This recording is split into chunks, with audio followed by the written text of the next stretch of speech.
What did you do from there?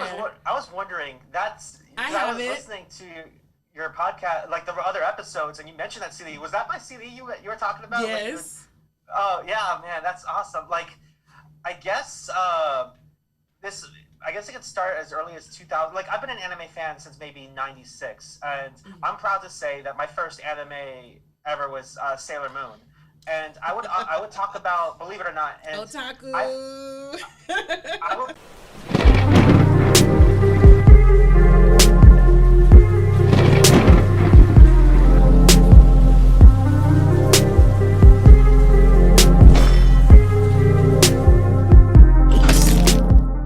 Hi, I'm Regina Moretto with Anime While Black Podcast. We're back with another episode once again, and today I have a very special guest, my good friend Sephi Hakubi. Sephi Hakubi is a renowned EDM DJ. He's traveled and done all of these different cons.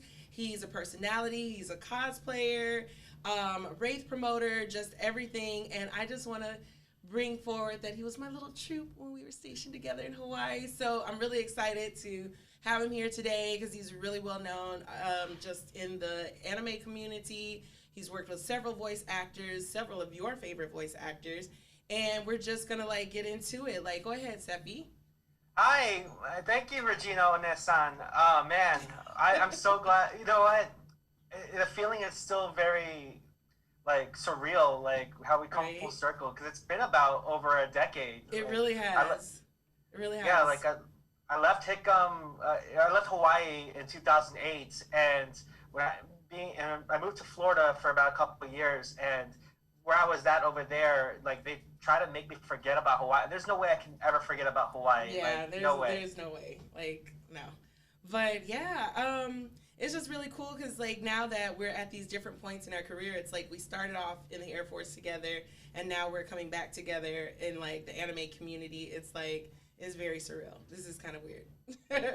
Yeah, I figured it'd be bound to happen because I know, the last 10 years, or actually, I guess total I've been doing this for 16 years, DJing and attending conventions, and I figured sometime in the last 10 years when I was away from Hawaii, we would bound to meet each other again, considering I've been traveling nationally, or I've been talking to people. Even now with the pandemic, I've met more friends outside of Texas, where I live now, than anywhere else. Last night after I was doing a show with Sean Jackson, a mentor of mine here in San Antonio, I would raid. When I say raid, I mean because I do Twitch streaming. I would move over to DJ Brisk's show, which is every Friday at 1 a.m. Central Time, because he's playing out in Australia. He just had his birthday, and I would see all these. I would see all these other DJs, and even not just DJs, but I guess fans of hard dance music just from all over come together. And I'm not giving the pandemic credit at all, but I will say that at least the good that could come out of it is that I get to meet people from all over just fine.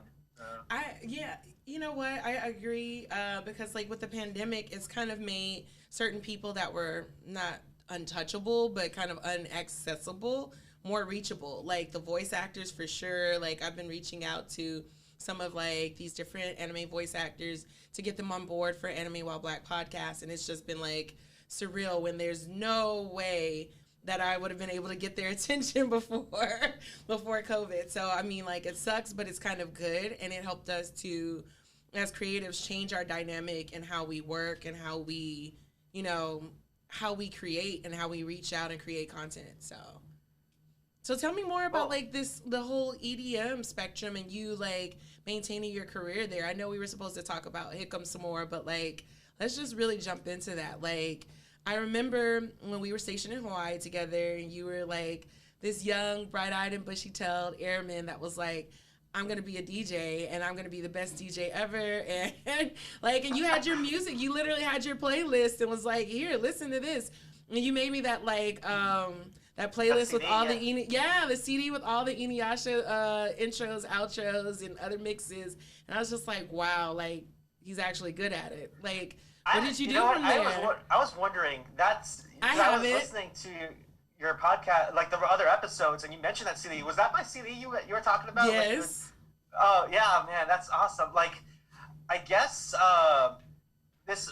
I guess it could start as early as 2000. Like, I've been an anime fan since maybe '96, and I'm proud to say that my first anime ever was Sailor Moon.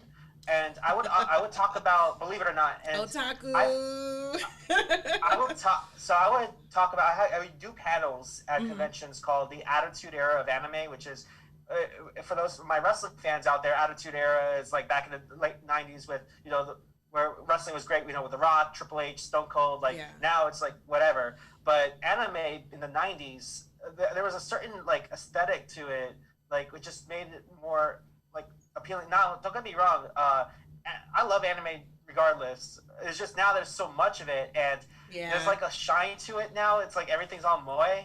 Yeah. And I mean, that could be a whole nother discussion. But back then, anime was just amazing, and there was like, and again, I mentioned Sailor Moon was my first one, and I thought. And at the time when I was introduced to that, I saw the commercials for like the toys, and I'm like, me as a 6-year-old, 7-year-old, it was like, oh, this is some girl stuff, whatever. But I was a big fan of Power Rangers back then too. Yeah. And I woke up one morning, and I saw I accidentally turned on Sailor Moon, and you accidentally on purpose turned it on.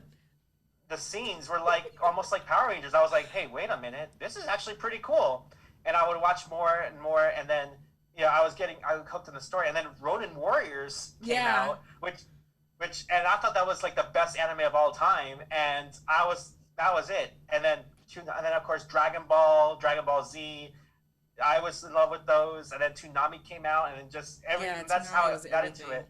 So now with music, right around the same time, I was still trying to find my identity when it came to music. I grew up listening to a lot of Spanish music, with cumbia, not much reggaeton, merengue, and then also a lot of classic rock. Like my dad would just like not force me, but like that's all there was in the house.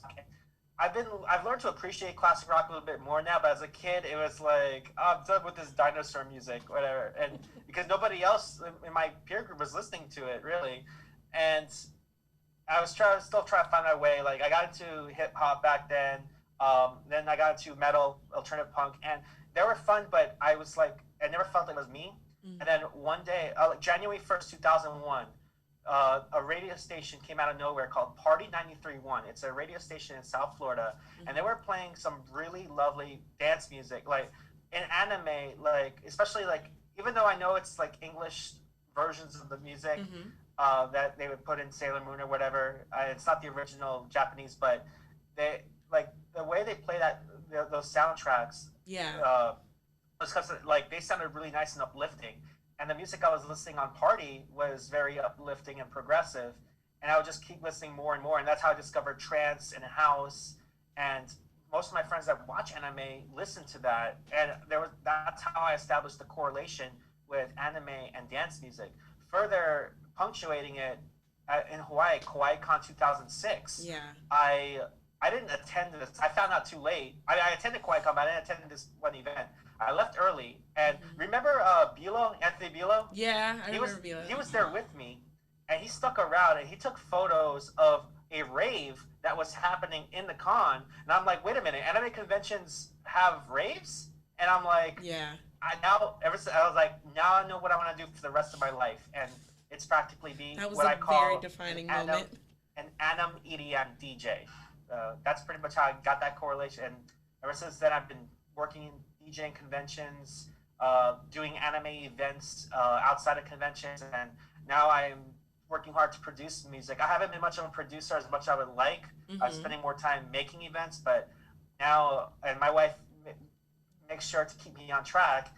I need to make music because that's pretty much the next level for me. That's really dope because shout out to Bilo for like actually connecting you with that because like that's become your career. But like that was that time frame too where like dance music became like really popular, like in that 2001 to 2008 ish time frame. And so like with you doing electronic and everything, how have you watched the the anime crowd and these conventions progress, like there's a very dominant connection between EDM, anime, lo-fi, and anime. Like, what do you think about that? Like, So I guess before, I'm gonna say 2012. I felt like the scene changed after 2012.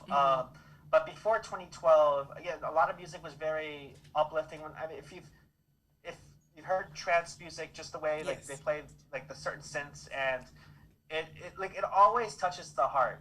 That's why I'm a big fan of trance music, and every time I hear trance, like it just like I feel very warm.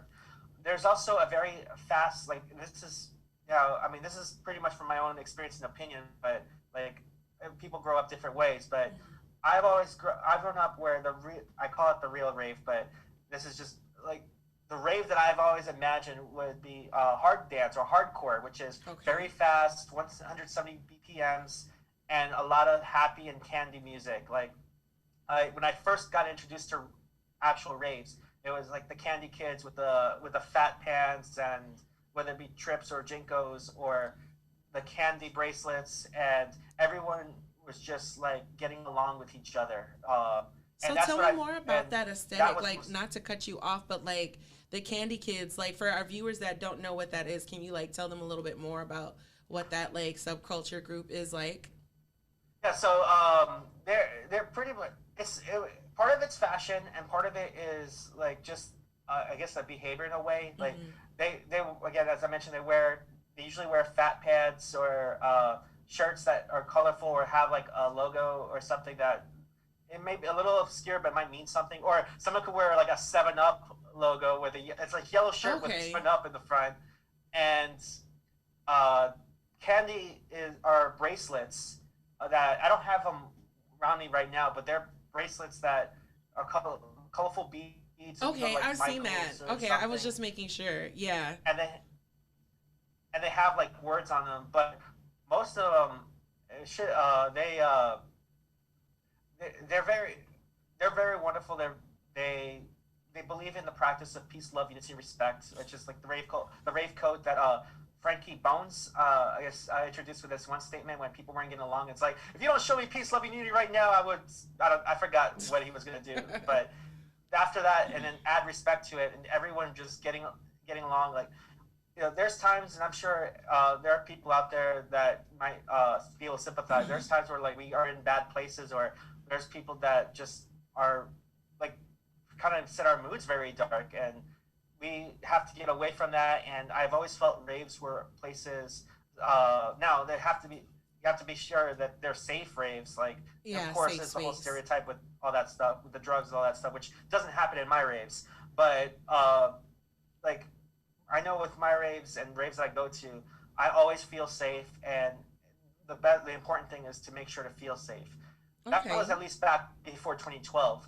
After 2012, the scene kind of changed, or the music kind of changed. And of course, new generation, so things are bound to change. There's still trance and hardcore. Actually, hardcore has been starting to get more mainstream, because now, when I was playing my Twitch stream with Sean yesterday, I got some music, and Steve Aoki is doing hardcore now. We did a thing with my friend Spyro, and like I was very elated and surprised. But now, after 2012, like dubstep, like more like the bro step has started to become more popular. Trap kind of like changed things, and yeah, for sure. Then rhythm is now a thing now, which I mean, I'm not gonna pretend to say I'm a fan of those. I mean, it grew on me, particularly Korean trap music. Yeah. Some of that has grown on me. Back then, I was like, I'm not in the right place, but well, that's where we can pivot, because like I listen to like a lot of Japanese and Korean trap, but it's funny because when you talk about like music in the anime community and the cons, like you said, it's like the Candyland kids, it's the EDM, it's lo-fi. I kind of wanted to know, did you know about the anime Carol and Tuesday? Have you watched that on Netflix? No, I want to. My wife watched it. Yeah. So it's And like she's focused sort of, on, yeah. I'm sorry, it's like it's focused on music. Like it's literally these two girls that like it's set in the future, and they basically they're musicians. They're aspiring musicians, and there's this show that's kind of like, I want to say like American Idol, where they like all over the galaxy, they're looking for these talented like musicians. I think you'd like it. You should check it out. And these two girls, one girl is an acoustic guitar player, and the other girl is kind of more like electro pop, keyboard, more like a producer and DJ. She experiments with a lot of sounds. And as you're watching them go through this journey trying to get into the show, competing and everything, you see them meet all of these other like overly produced, well done acts, and like what made them popular is just how organic they are. Like they're just real. They like record their songs like just based on the moment. And so they have this one character that they watch perform that's like, I guess, the reigning queen of this like show. And her style, the stylization, like when you look at her, she's very much like meant to emulate FK Twigs. But the girl who sings her actual music is Bobby McFerrin's daughter. Her name is like Maddie McFerrin or something like that, and she's got this really amazing song, and I need to pull it up and play it like and probably add it into the edited version of our podcast. But I'll send you all of that because like it kind of just inspired me as far as like where I'm going with the Anime While Black podcast, and just the crossover of music and how much it pushes forward the culture is like seeing that advancement and development, and you're literally part of that history of watching the trends change and stuff. Like it's really cool to just like, we could go on and on about that all day. I'm very, very sure, like just talking about it. But I think that's something you should check out, especially as a musician yourself. And then like with the Japanese and Korean trap, like I feel like there's things you can pull out of that that's still like very electronic, because especially in Japanese trap, it's trap undertones with a lot of crazy electronic music and very, very weird voice. Is it uncultured for me to say weird voices? But it's like weird voices. No, and that's, I mean, for me personally, and I'm not Japanese, so I can't really, like, I'm not the authority on this, but honestly, like, a lot of music production is doing weird stuff. Like, and it's something I have to learn to do, because I'm a guy that tends to follow the rules a lot, because I say that, and I was cooking earlier, and I'm the guy that doesn't follow the instructions about cooking. But when it comes to music, like I used to have to follow along, thinking I get the same result. But that's the definition of insanity. But when I experiment a little bit more, then I start getting results that like blow me away. But yeah, I definitely need to check that out. I know I've been making a list because I've been really busy working on production. Something I have finished watching was really interesting is D4DJ. They just finished the series what they just network put it is out it on on? Crunchyroll.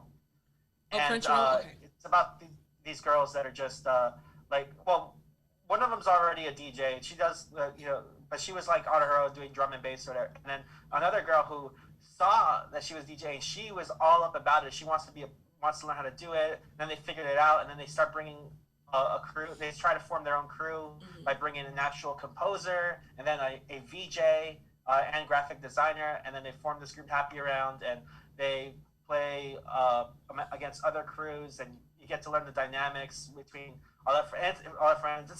It's a slice of life for DJs, and I thought it was very wonderful. And also very heavily sponsored by Pioneer, because there's a lot of Pioneer products on it, which I thought was really cool.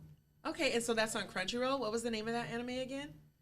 D4DJ. D4DJ. Okay, I'm gonna check that out. Just pivoting right there. What are your favorite anime of all time? Top 3. Go. Fairy Tail, definitely. I mentioned Ronin Warriors earlier. I wish they had more series of Ronin Warriors. And I can't really decide. Rapid fire, go. I guess Dragon Ball. That's too easy for me to say. But, well, the thing is, like, it was different. Like, Dragon Ball was the one that got me. It was more like, back then I was watching a lot of cartoons, and then I was like, watching Dragon Ball. I was like, wait, this is like.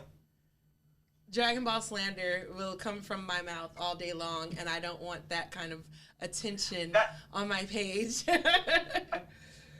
But yeah, it's okay. Like again, that's the one that just came out of my mind. But definitely my top two for sure are Fairy Tail and Running Warriors. Other than that, like to be honest, I haven't been watching as much anime as I should because I've been working so much, and there's just so much out there that like back then I liked anime because it was anime. Right. Now there's so much out there that it's really well, hard. We have a lot of access to it now. I'll say,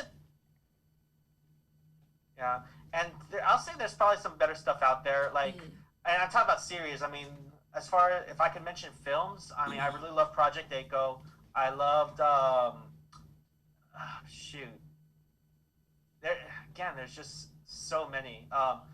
There's a movie called Macross. I'm sure you know about the Macross series, but there's a movie called Do You Remember Love, which is like a retelling of I've heard of that one. Macross, and I thought it was cinematically well done. Okay, so what's your favorite? Go ahead. Yeah. I'm getting a delay. I'm sorry. I was gonna say there's just again so many films out there that I just need to sit down and watch. Hopefully this summer I'll have more time. But yeah, there's just so much content out there, and But yeah, right now two of them that are pretty close to my heart are Fairy Tail and Ronin Warriors or Samurai Troopers. Yeah, I used to like VR Troopers. So, but Samurai. Yes. But yeah, so top 3 protagonists, and followed by your top 3 intro outros for anime series. Oh man, okay. As far as protagonists go, so again, there's just so many. Okay, I guess I guess she can be a main character. Urza Scarlet from Fairy Tail. Okay. I literally married my waifu because my wife cosplayed as Urza, and I gotta show you the wedding photos. But please send them to me. Urza is just made like. Why? My thing about women that I find very, very attractive is that they're very strong, but mind and body. Like, and Urza is just such a badass, and I'm like, yeah, I definitely could roll with Urza. So, 2 more. Let's see. Oh, my goodness. I wish I had time to think. It's so hard to choose because there's just so many out there. It's too easy for me to say Naruto. I mean, Naruto's not my favorite. Not among my favorite, but I like Naruto because he's the guy that and Natsu from Fairy Tail. Both, you know how you mentioned that, like I said a long time ago that I'm going to be the best DJ in the world? Yeah. And like, as humble as I am, I still would so say modest. that. Like, I will get like.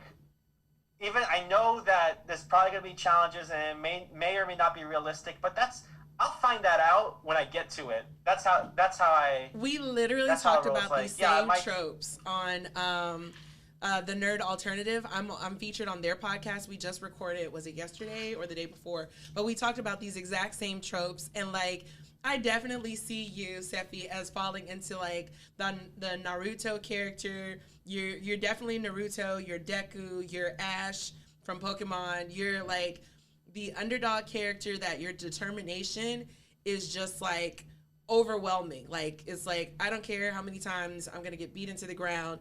I'm still focused on this target and I'm going to get there no matter what. So I think that's admirable about you and the people that you pick, like your characters, because it's insane determination. Like who would have thought that, especially too with us being enlisted, you were like, yeah, I'm gonna become this EDM DJ and go to these cons, and you did it. Like you literally, while you were still enlisted, just like worked that out where it's like, I can do this part-time, even though my day job is saving the world from behind a desk, like for real life saving the world. And also I want to spread love. What is it? Love, peace, and respect through like the Candyland raves and stuff like that. Peace, love, unity, respect. Yeah, peace, love, unity, and respect. Where life meets art. That's you. Yeah. Yeah. Oh, and I guess my third one is, and she's actually probably my first one. They're gonna be, other than Naruto, who I mentioned, or Natsu, which I guess I'll put both in one. Yeah.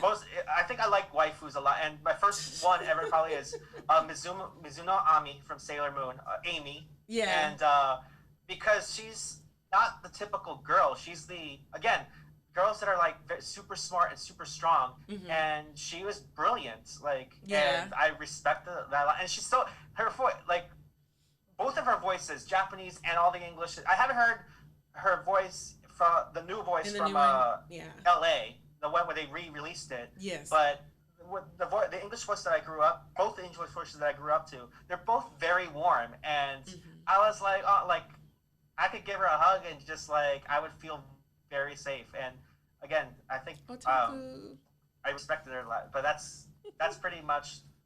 Okay, so give me Ami, there's a Scarlet. Yes. Okay, cool. And I'm sorry, like I'm getting a lag, so if I sound like I'm not trying to interrupt you, like I'm just getting like this little. So we're gonna end up stepping on each other's toes a couple of times. Give me your anime intro outros. Oh goodness. The intro to Outlaw Star for sure. Okay. My goodness. I don't remember the band, but there's a song called "Believe in Myself" that was played on Fairy Tail. It was during the Tartaros arc. I want to remix that so bad. Okay, which season was that? 3? Season 3? In Dragon Ball GT, there's an outro. There's an ending song by Kuro Shizuka called Blue Velvet. Yeah. And I've been looking to cover that for a long time. And when I want to do anime covers, I'm not just trying to take the instrumental from something already exists. I'm trying to remake it completely. And hopefully when I do production, I'll be able to actually do that. But yeah, Kuro Shizuka's Blue Velvet. And let's see.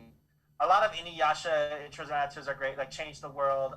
Actually, what I love about Inuyasha, because a lot of the songs that are used are actually major hits in Japan. Yeah, they are. By like mega stars. And they're recycled for other animes too. Yeah, like Ayumi Hamasaki, Namiya Amuro, who I wish I could see her concert live, but apparently she retired in 2018. She did. Yeah, and then later on I find out about Utada Hikaru, and like, yeah, and that's the thing. Like a lot of these animes, they use these major artists, and then that's how we got into J-pop, and a lot of us got into J-pop is through anime. And then usually they listen to other music. I was big into J-rock back then. There was a song that there's an anime called Romeo X Juliet, and the ending of that was like I don't remember the band, but it had that. I'll Google very fast vibe. I'll put it in the comments for the YouTube so that our viewers can see it. Like I've heard of that band and I know that anime. So like I'll definitely put it in the comments too so that people can check it out. Like tell everybody, because like we're gonna wrap up. Like we're definitely gonna have to do a part 2, like another episode. I'm gonna have to have you back and we're gonna like pick up the conversation. I know by then you'll have like all your intros, your outros.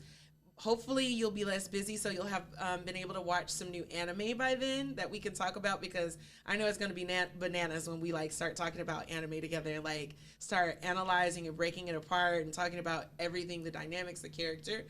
But just tell everybody, all of our viewers, where they can listen to your music, your website, your Instagram. Just plug yourself away here while I drop my cup. And just absolutely. Go ahead. So, Hakubiverse.com, like universe, but Hakubiverse. It's HAKUBIVERSE.com. I have to spell it out because people screw it up and call me Habuki, even if it's spelled in front of it. It happens a lot. I don't know why. Texas. At least in the West. In Japan, they have zero problems, of course. But yeah, Hakubiverse.com has it's my music label, and my profile's there. My wife, Ame, her profile's there. We've got 2 new artists that are signed, Brandon Legacy and Spaced Out, and I'm having a 5th one pretty soon. It's gonna be our mascot. But I'm on Facebook, Sephi Hakubi, same thing, Twitter, Instagram. I'm on Twitch. I stream on Twitch every Saturday night at 10 o'clock Central, and on Fridays at 10 o'clock Central as well. And every other Thursday, so this upcoming Thursday, I'm part of Neon Genesis Hardcore. And, oh man, I forgot about Evangelion, but we'll talk about that next time. Yes. But I'm part of Neon Genesis Hardcore, and I stream every other Thursday. I don't know exactly what time, but it's always going to be on twitch.tv/Sephi Hakubi. And I also have a Discord as well, which is on the Hakubiverse website. I do have a SephiHakubi.com website too, but I'm working on getting that updated. Hopefully July it'll be brand new and fresh. And I'm also on Spotify, so look me up on Spotify. Yes. I've got some, check out my music for free, or pay for a sub and listen to it commercial free. But yeah, everything you need to find is on Hakubiverse.com. Awesome. Thank you so much, Sephi Hakubi, for coming and being part of the show. We're definitely going to have you back again for another episode so we can really, really get into anime, and just your whole career trajectory is just really bananas. I really am excited to have you on board. I can't wait till we start talking about the voice actors, and we're going to come back with the anime politics and talking about the cons politics, because you've been to all these different cons, and I know right now anime cosplayers and especially the POCs, that's not especially, only POC cosplayers have this whole drama and beef when they go to these cons about characters and just where it's supposed to be a safe space for everybody. So I want to get your perspective as a person who exists there and attends these cons and just find out your story, because we've talked about a lot. So we'll bring you back. I can't wait to have you on. Thank you so much.